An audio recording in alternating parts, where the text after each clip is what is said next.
I got to tell you, dude, I found quite the interesting conspiracy theory surrounding the Santa Claus. Have you heard the conspiracy surrounding Santa Claus? I don't think I've ever heard of. No. So apparently, Santa Claus, again, starring one Tim Allen. And the interesting thing about the Santa Claus stars Tim Allen, directed by John Pasquin, I believe his name is, who also directed a ton of Home Improvement episodes. So there's a lot of Oh shit. crossover in terms of Home Improvement and the Santa Claus, which I think is why I love it, because I still today I watched an episode of Home Improvement. I love that show. But there's a conspiracy theory that I had never heard until recently in just kind of perusing the internet looking for some stuff to talk about this week. I stumbled upon a conspiracy theory that blew my mind. That is basically the government has used the Santa Claus as a tool for massive, both like indoctrination, but also a massive surveillance campaign. And you said you think you're like, yeah, whatever. That sounds like every other conspiracy theory.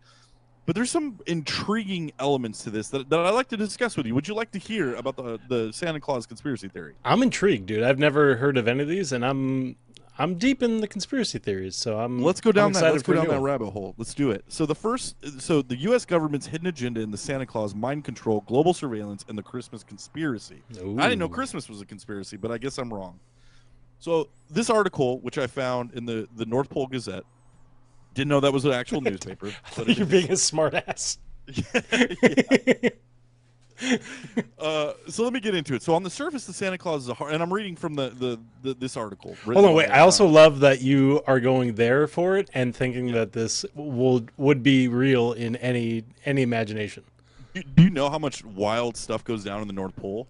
If you don't believe that our government is running intelligence and surveillance and all kinds of different ops through the North Pole, you're absolutely wrong. That's the I one know. thing that makes me buy into this. Yeah, I never said that. But whenever it came to them doing like Christmas conspiracy, okay, yeah. Let me hear it first. I mean, it'll make a lot of sense, and I'd like to Okay, make the case for you. I would love for you to take a skeptic's approach to this, and I'm going to I'll take the try, approach of the dude. believer. Okay. Okay. So on the surface, the Santa Claus is a heartwarming holiday tale about a man named Scott Calvin, played by Tim Allen, who accidentally becomes Santa Claus after a bizarre incident. But what if the film is not just a harmless piece of holiday entertainment? What if it's actually a carefully crafted piece of propaganda subtly created by the US government to push a hidden agenda involving mass surveillance, mind control, and global psychological manipulation? Here's the theory, Vince. The US government, in collaboration with shadow organizations like the CIA and Disney, secretly used. I added that part. That wasn't Okay. in the article. The But they CIA have to part? be I mean, they have to be a part of it, right? I mean, Yeah. it's run through their studio. So, shadow organizations like the CIA secretly use the Santa Claus as a tool to manipulate public perception, create a global surveillance system disguised as a Christmas cheer, and even experiment with psychological conditioning techniques. The movie is not just a Christmas tale, it's a covert government operation. Now, I know what you're saying. That's very vague. But the Santa Claus Project, it was called the Santa Claus Project, an Illuminati inspired social experiment. So the Illuminati's wrapped up into this too, which also makes sense You're because, selling as it, everybody dude. knows, the Illuminati is involved with our intelligence. The conspiracy theory begins in the 1980s with the initiation of the Santa Claus Project, a government program set up to control not only the holiday season, but also the thoughts and behaviors of billions of people around the world. The US government, realizing that Christmas is a universally beloved and deeply ingrained tradition, decided to weaponize the holiday by using Santa Claus as a means of global psychological influence. That makes absolute sense. Our government uses everything: phones, TV, movies, music, everything to influence our perception, right? Mm-hmm. Decided to weaponize the holiday by using Santa Claus as a means of global psychological influence. They needed someone to take on the role of Santa, someone who could infiltrate the hearts and minds of children across the world. Enter Tim Allen. Boom. Absolutely love, especially whenever that movie came out. Now here, and you got to like, he's coming off of wild success with Home Mm-hmm. Improvement, right? So he's in the forefront. Everybody trusts him. Okay. Now here's the thing that got me, dude, because up until this point I'm like, yeah, okay, it sounds like every other conspiracy theory, but here's where they got me. And I'm a huge fan. I've read the book Chaos probably 5 times, written by Tom O'Neill, about the Manson murders and the CIA involvement and mind control and everything else in the 1960s. So the Tim Allen connection, a Manchurian candidate for Santa Claus. Scott Calvin, the character played by Tim Allen, isn't just a random person who stumbles into the role of Santa. According to the theory, Allen was specifically chosen for his personality, history, and ability to subtly influence the public. Tim Allen's background: before his fame in Home Improvement and the Santa Claus, Tim Allen had a criminal past. Ooh, I He was did know arrested in this. the 1970s for drug trafficking. Could his time in prison have been a cover for secret government recruitment? We know they did this with Manson. We know they did this with Lee Harvey Oswald. Okay, so this is falling in line with everything that the U.S. government does. Okay. Conspiracy theorists, which I would just call truthers at this point, claim that Allen was reprogrammed during his time in prison, undergoing psychological conditioning to make him the perfect candidate for the role of Santa Claus. The U.S. government needed someone with a past to seem relatable, but also somebody who could be easily manipulated into becoming the ultimate holiday figurehead. So boom, right there, they have dirt on him. You want to get out of prison? You want to have a successful career in comedy and have your own sitcom? Here's what we need you to do. We need you to take on the role of Santa. Psychological manipulation. Scott Calvin, the lead character that Tim Allen plays in The Santa Claus, is a man who initially rejects the idea of Christmas. But throughout the film, he undergoes a rapid psychological transformation, morphing into the ideal, perfect Santa Claus. This transformation is allegedly the result of advanced government mind control techniques. By becoming Santa, Calvin isn't just adopting a new identity, he's being programmed by a covert government operation to reinforce a specific set of behaviors and values. His growing love for Christmas and his increasing weight, literally, which seems magical, are the result of bioengineering and psychological conditioning carried out by a secret branch of the U.S. government, likely a combination of the CIA and DARPA, Defense Advanced Research Project Agency. So where we're at right now, how do you feel about all this? Does this seem plausible to you? Does this seem like something you could believe? It seems plausible. My question is this conspiracy that this happened in the movie, or does this have something to do with what's happening in real life? Well, before we tackle that, let's keep going because I think they're going to break that down. Okay. Well, so far, I think that it's plausible in the sense of the movie and that's happening, but the magical weight gain, I don't think would be physically possible. It's a movie. He actually gained that weight in real life, though. But I mean, they don't tell you. But okay, so this maybe will go into the realistic aspect of it. He gained all that weight? That was a fat suit. No, he got stung by a bee. Remember in the movie, dude? Number one, you have to divorce yourself, right? Because what this whole thing is to influence the viewer. Who are the main viewers of this movie? Little kids. Yeah. So they're trying to distort the perception of who Santa Claus is.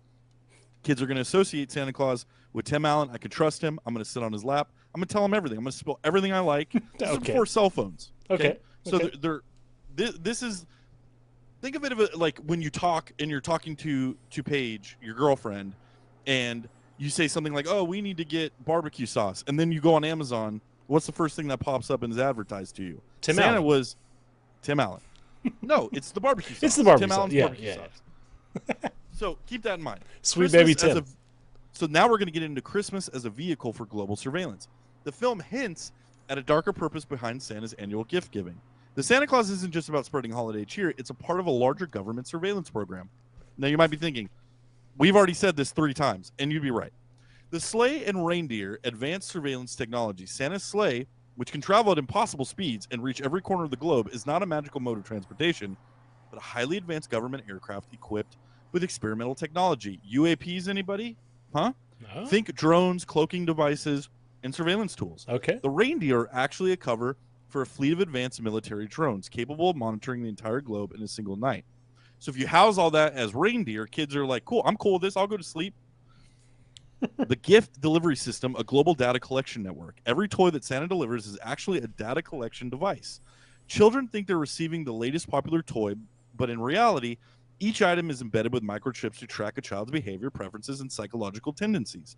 These toys are covert surveillance devices collecting vast amounts of data about consumer behavior and even potential future political views. So right there, I mean, this plays into the world we're living in right now, my friend. Very true. By delivering these toys under the guise of Santa's magic, the government can gather a treasure trove of information without anyone suspecting a thing. The naughty and nice list. Social control through behavior monitoring. The infamous naughty or nice list is more than just a cute tradition. It's a highly sophisticated behavior modification tool used by the U.S. government.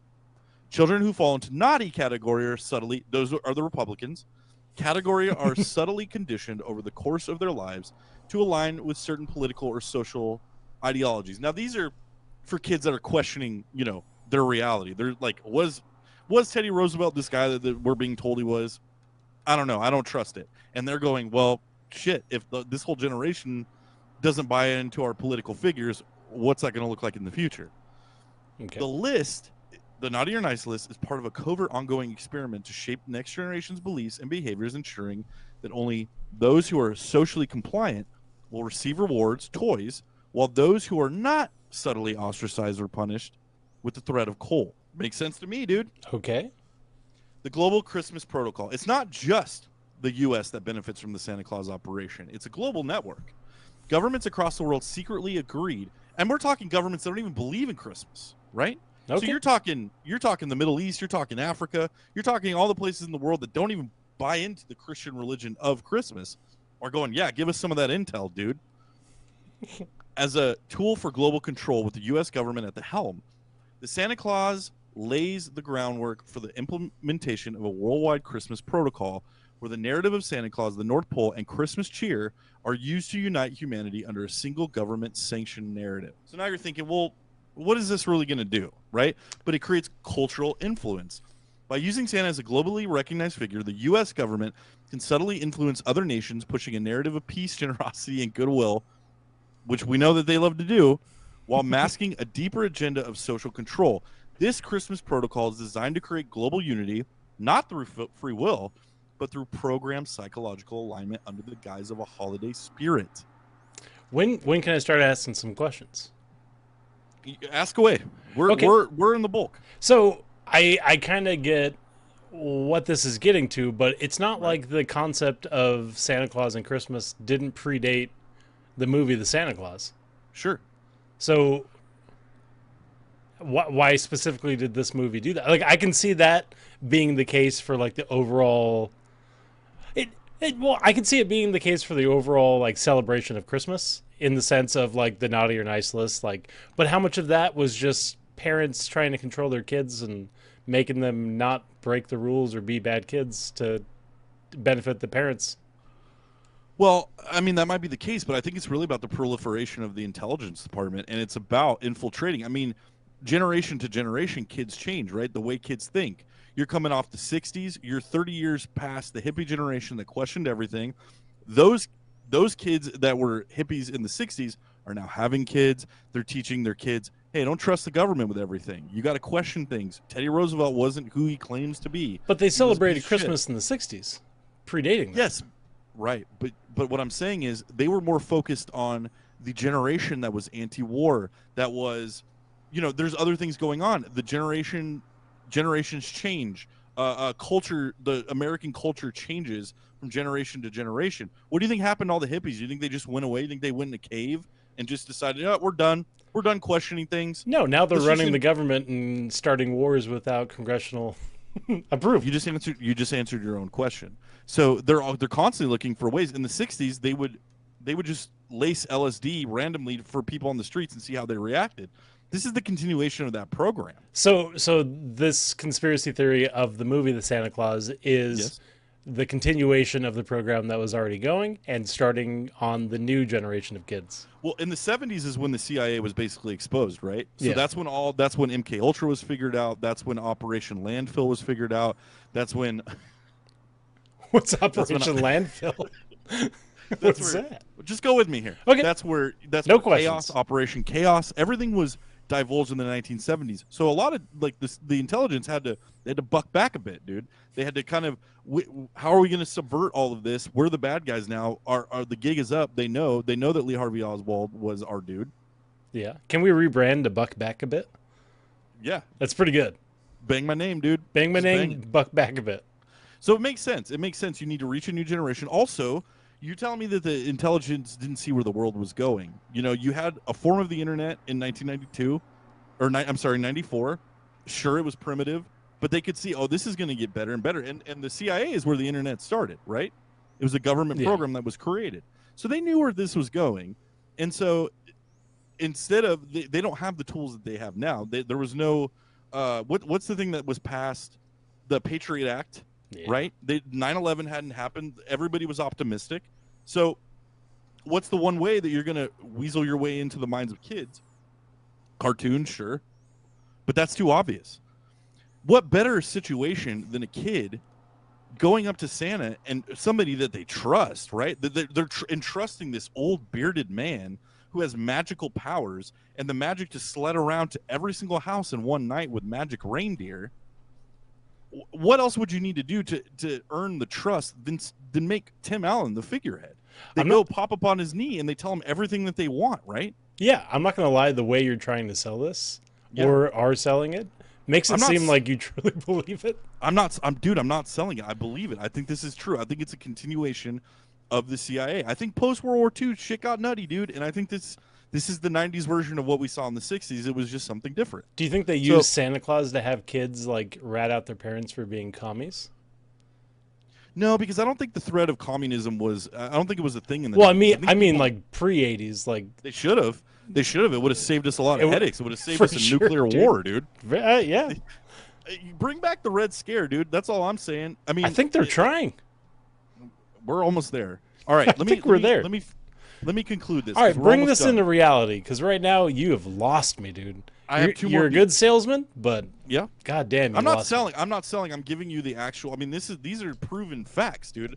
I mean, you can believe what you want, right? Yeah, but I think the world we're living in proves that anything is possible. Okay. So the accident that wasn't a carefully orchestrated event. The movie's central plot revolves around Scott Calvin accidentally causing Santa's fall from the roof and taking on the mantle of the legendary gift giver. But what if this accident wasn't engineered by the U.S. government as part of the Santa Claus project? The whole situation is too perfectly timed, too perfectly orchestrated for it to be an accident. What if it was a carefully planned operation meant to put Allen into the Santa Claus role, begin the next phase of the global psychological operation? And you have to remember in the movie, when he puts on the suit and unbeknownst to him signs a contract that he's Santa Claus for the rest of his life. So he's indebted. There's nothing he can do. It's typical U.S. government fare. Okay. Now I'm going to bring us to the conclusion. All right, the Santa Claus as government propaganda, and I think this will seal the deal on what you think of this. In the end, the Santa Claus is more than just a holiday film. It is a covert piece of government propaganda, fact, designed to manipulate the masses through the myth of Santa Claus while embedding the infrastructure of global surveillance, social control, and psychological manipulation. Every Christmas movie, every gift, every toy is a part of a larger operation to control the world, and the U.S. government is pulling the strings behind the scenes. The truth is out there, hidden in plain sight, in the annual Christmas special we all grew up with. The next time you sit down to watch the Santa Claus, remember, Santa isn't just bringing toys, he's bringing control. Is that how the article ends? Because that's pretty sweet. That's how it ends, dude. They know what they're doing up there at the North Pole Gazette. And fun fact, the guy who wrote this article never heard from again after this. Isn't that crazy? His plane went down, dude. I mean, I don't know. They don't know. They don't know what happened to him. He wrote this article. Wait, are you being sarcastic now, or is this still... No, dude, I'm dead serious. He wrote this article. What? He put the article on a floppy disk, was never seen again. They went into his apartment. He was married at the time. His wife filed a missing persons claim. Nobody could find him. They went to his apartment, and all they found was this floppy disk. The lady held on to the floppy disk, thinking it was just like, oh, this is probably just an article or whatever. 2 years later, put the floppy disk in the computer, read the article, and then she was never heard of after that. And the floppy disk magically appeared on the desk of a guy named Wart Stewart, who then released it on the internet. So without the internet, we would have never known this. We would have just kept watching the Santa Claus as if it was some cheery movie that made us feel good, not knowing that we're just being trained, dude. We're just being trained. So I can't say that I agree with any of this, but does that hinder you from watching the movie anymore and or showing it to your kids? Hold on. No, because it does bring me holiday cheer. Okay. And I love it. It's already worked. Listen, if Tim Allen is the figurehead and he agreed to do this, I'll ride with him. I'll ride with him. Ride or die. I'm not going to buck back on it. I'm gonna follow him into the. You're gonna bang his name out. So I'll always bang his name out. So let me ask you this: you said you don't believe any of it. You can't believe 30% of this? I mean, I can, but I think like I already said, like I think when it comes to like some sort of social control for Christmas, but then okay, so I'm gonna I'm gonna buck back on this. You may not like it, but can't we say the same about like religion and Christianity? Well, no. Why not? because that's thousands of years old. There's Yeah, proof. but we also There's proof, but there's hold on. Hold you on. asked the question. Let me me finish. buck back the buck back. But aren't there pages of the Bible that are withheld from the public?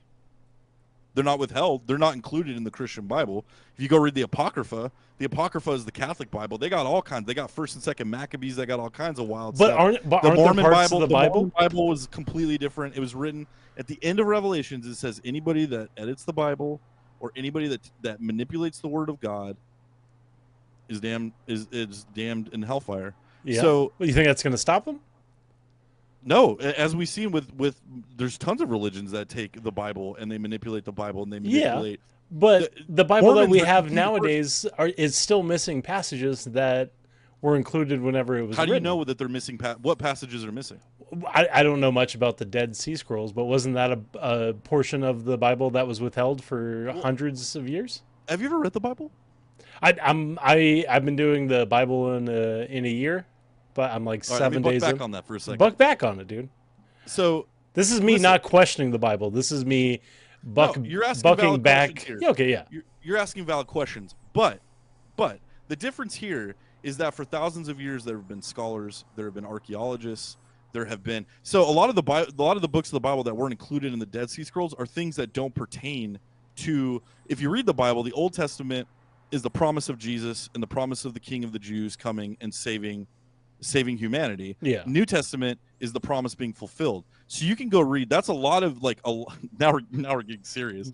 And I'm not a scholar. So if anybody watches this and they're like, "What's he talking about?" I'm not a scholar. I just Theologian. I dabble. What is it? John Allegro, the Sacred Cross?